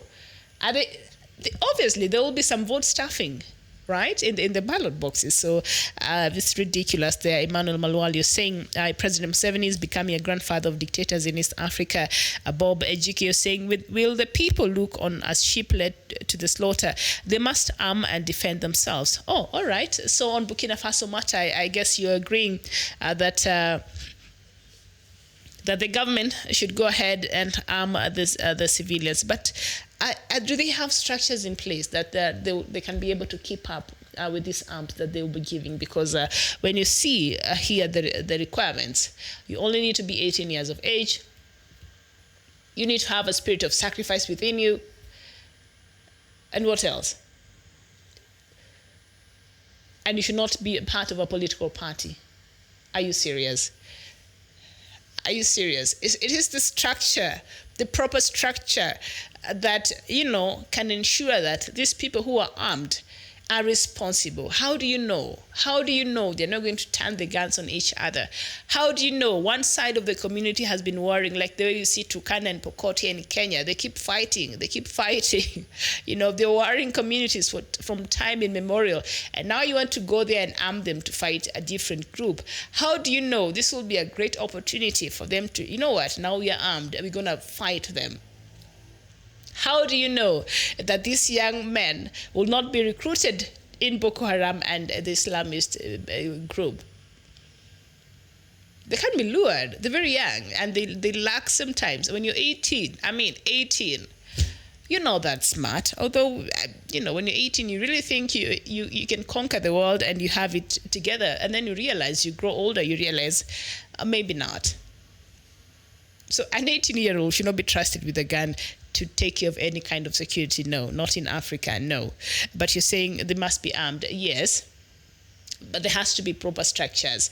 And there has to be checks and balances to make sure they don't end up killing each other. As one of our viewers there has said, that is what happened in South Sudan when civilians were armed and they started forming small village militias attacking different communities. We don't want that situation in Boko Haram, in Burkina Faso, because Boko Haram is already causing a serious insecurity. So we don't want that insecurity now to come from civilians there in Burkina Faso. No, we should not encourage that to happen. So we've seen there in Zimbabwe some disturbing news there which are coming out that Zimbabwe could slide into anarchy. Security forces battle the rising number of militia groups that have taken over informal gold mining areas where they maim and rob miners. And since December last year, the police have arrested at least 1,800 militia members who have been attacking miners using machetes and stealing their gold. The gangs connected to politicians in the ruling party ZANU-PF have been linked to several murders across the country, and analysts say security agencies need to move faster. These are gangs that are associated with ZANU-PF. So basically, they're working on behalf of the leadership of ZANU-PF. So Zimbabwe, President Emerson Mnangagwa, I know you have too much headache to deal with right now. Inflation, lack of food, lack of money to pay the civil servants, protests every now and then. The hospitals, at least now they are open because Strive Masiwa, had a deal with the doctors and agreed to pay them just a bit of some money for the next 6 months. I don't know after 6 months what the government of Zimbabwe is planning to do, but at least it's a sign of relief for President Emerson Mnangagwa. So you do not want to create other problems. Please look at what your party ZANU-PF members are doing, and they're supporting militia activities. So before it gets out of hand, please handle that. You already have enough to deal with, so don't let this other problem start marinating there in South Sudan. And we look at Eritrea. Of course, the East African nation of Eritrea yesterday expressed dismay at this very unfriendly act, they call it, that President Trump administration did, because, Eritrea was named as one of the countries that will be facing U.S. visa restrictions. I don't know why the U.S. thinks everybody wants to, it's a nice place. It's not a place I sit and say, you know what, one day I would like to visit the United States. It's not like that. But I would like to visit other places, like like Morocco. I always think they have a very rich culture, and I always love their way of life, their food, their words. So that is one place it's on my bucket list I would like to visit. And also Israel. The United States have never been at the top of a country that, I must visit before I die.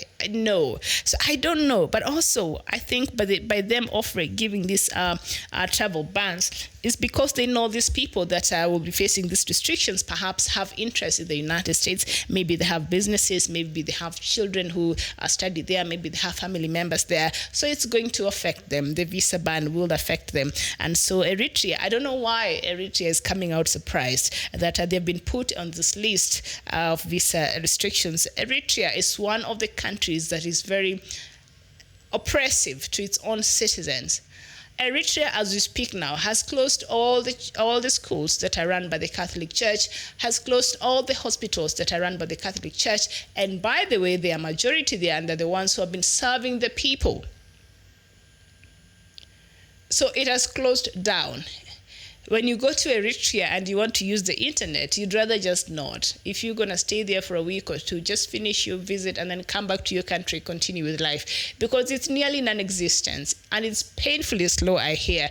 And also when you look at their planes, even when you're a younger person, before you leave the country to go elsewhere, you face a lot of scrutiny. They just don't allow young people to leave Eritrea because they're fleeing. And when you hear the reports of the youth who are dying in the Mediterranean, a lot of them are coming from Eritrea because the country, the leadership in Eritrea has refused to allow some certain very important freedoms in that country. Very suppressive. So I don't know why they are shocked that they were named as these countries that are facing visa restrictions. Now, another country that shocked me particularly was in Tanzania.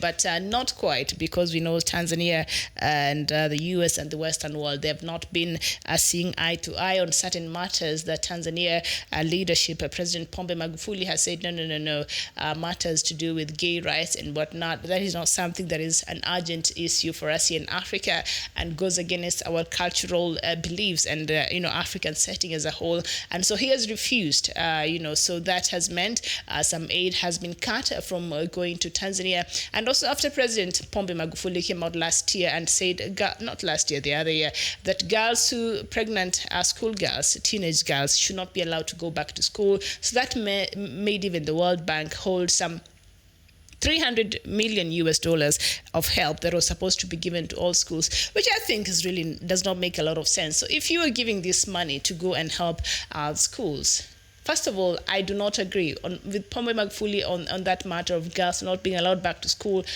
because they've had early pregnancies. I don't agree with that at all, because you'll not help break this cycle. And a lot of these girls comes from disadvantaged communities, so you're not helping at all.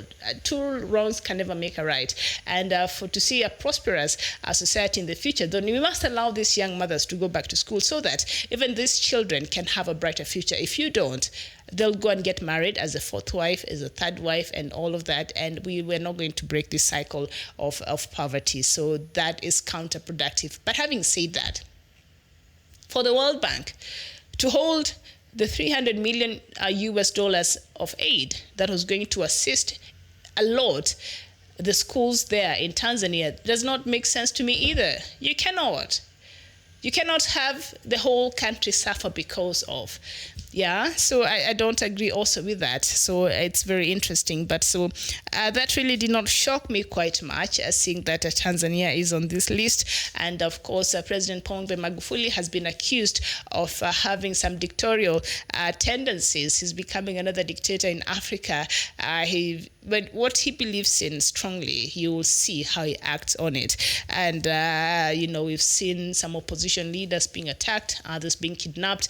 We've seen some media personalities there being arrested and things like that. Those are things that you will never hear coming from Tanzania. And so that could be one of the reasons why, because it has been said that after coming to power, the freedom of speech space has been shrinking every day there in Tanzania, unlike it were a couple of years ago, and that is under President Pombe Magufuli. So that could be one of the reasons why. I'm not sure, they did not say why, but Eritrea is not very happy. And Eritrea, come on now, you know. It was coming. All right. So we end with the U.S. has invited the head of Sudan's governing body to Washington, the first such visit in more than 3 decades. That is the head of military there, General Abdel Fattah al-Burhan, would go to the U.S. soon to discuss ways of developing bilateral ties. The second in command, Mr. Hemedi, has been the one who has been all over the place. And I think he's the security surety for Mr. Machar. Every time he goes to Juba, he goes with Hemedi there. But al-Burhan has been very quiet. In all this transition, he's been very quiet.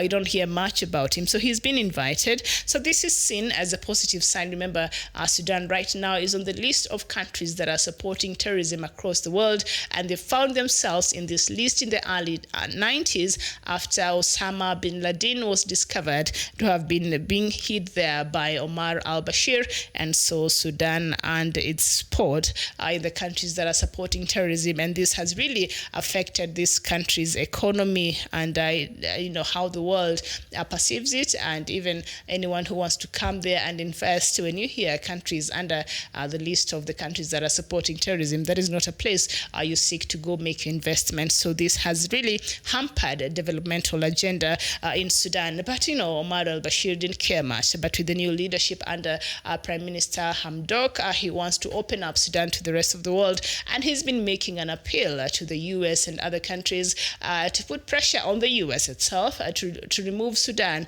in this list of these countries, because they're saying it's a new day, it's a new leadership, and Sudan is working towards becoming a better country. So by them inviting the military leader there, Mr. Abdel Fattah al-Burhan, so perhaps this will mark a new day in Sudan, and maybe later on we'll see some of these sanctions lifted from Sudan, and Sudan could soon be removed from the list from the blacklist of the countries that are supporting terrorism across the world. But that is yet to be seen. Also, something that may make this a bit challenging or a bit difficult as it is right now for Sudan just to get that yet is because the US has been pushing to have Omar al-Bashir tried at the ICC, but the army has refused. So I don't know the reason why they're actually quoting Mr. Burhan. When you look at it from,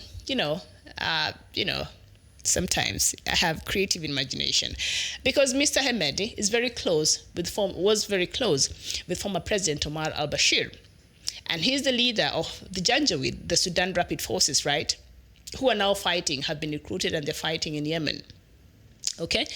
So now, they're very close. So, and they are the branch of forces that acted actively in the killings that happened in Darfur, that Mr. Bashir is facing.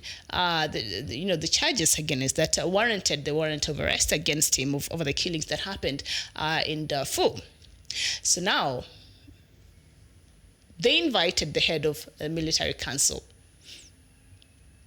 And they did not invite Hemedi, of course. They invited the head of the military council. I don't know if they're trying to lure him, to just talk him into, we need Omar al-Bashir to be tried to the ICC. I'm not sure. But of course, the army has been very, have been very vocal on this matter. And they'll say, no. I don't think taking Omar al-Bashir to the ICC will be the solution.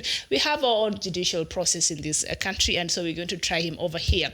Because you know why? Should Mr. Omar al-Bashir go to the ICC, then he shall come along with all these army generals. Remember, Mr. Omar al-Bashir did not take a gun and kill anybody in Darfur. But he worked with people who served under him. The police commanders, the army commanders, all of these people who are now part, the majority of them are part of this transitional, government. They all participated under their watch, under their leadership. So they're not going to throw themselves under the bus. So this invite for Sudan military leader there, it's very interesting. Let's see if at all the tides will change for Sudan there.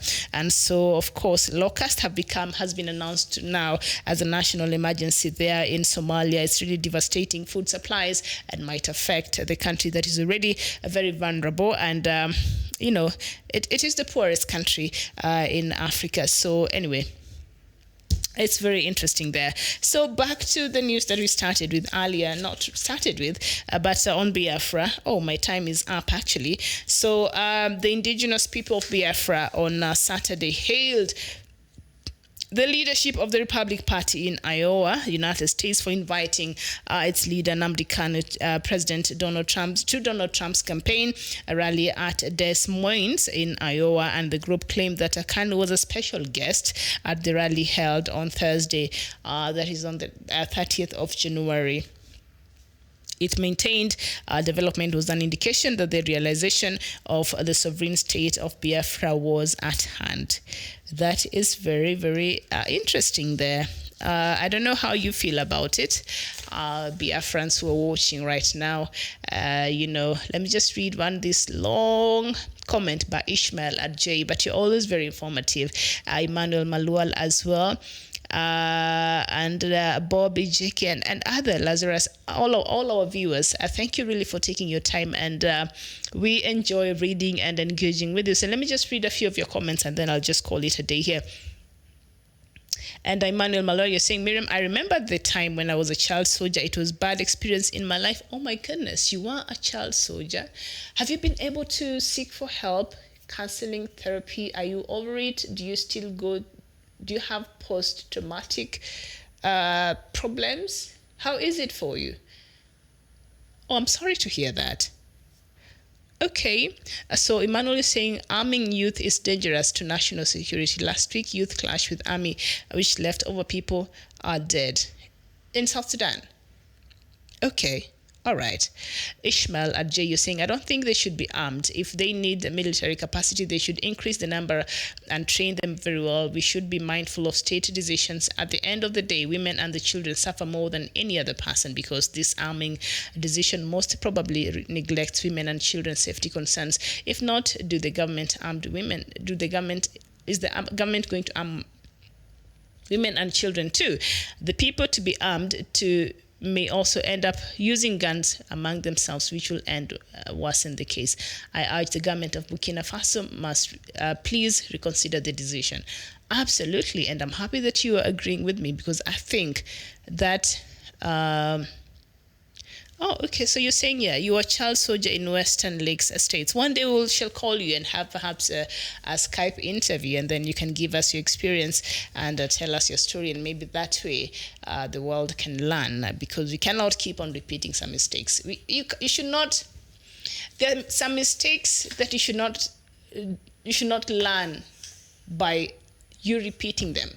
You can see what somebody else did and how it worked out for them or not, and then learn from that. You don't have to have your own experience, man. Burkina Faso, we cannot. That you're just setting up the country for some level of insecurity that might be very difficult to deal with in the future. I want to thank you so much for your time. I want to thank you so much for engaging with me and for making this show what it has been. I hope to see you, I don't know, later as we look at the Malawian, decision, as the case has started in the court, is being heard right now as we speak. If not, then I'll see you here tomorrow for another edition of Good Morning Africa. Thank you so much. Have a good afternoon, a good morning, or a good evening. I don't know where you're watching me across the world, but enjoy the rest of your day. My name is Miriam Agutu. It is bye-bye for now.